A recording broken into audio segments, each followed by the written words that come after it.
Минздрав Ингушетии подпишет контракты на поставку медикаментов для лечения амбулаторных больных от коронавируса до конца апреля. Об этом сообщил начальник отдела лекарственного обеспечения Министерства здравоохранения Республики Микаил Мамилов. По данным оперштаба региона, за последние сутки выявлено 12 новых случаев заражения. 228 человек остаются под наблюдением. 165 ввиду относительно удовлетворительного состояния наблюдаются на дому. Именно для этой группы и предусмотрены лекарства, которые будут закуплены.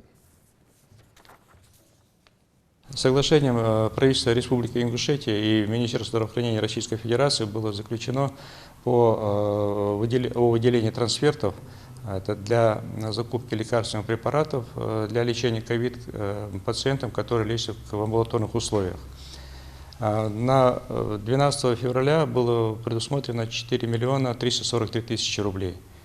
Нами на сегодняшний день проведена работа по определению тех препаратов, которые нам необходимы, которые у нас уже на подходе заканчиваются. Подготовлены контракты. Числа 30-го мы уже заключим контракт, разместим его в ЕИС. И где-то 20-25 числа мая получим уже препараты в полном объеме в соответствии с контрактами. На сегодняшний день у нас имеется в наличии полуторамесячный запас лекарств для лечения ковид в амбулаторных условиях.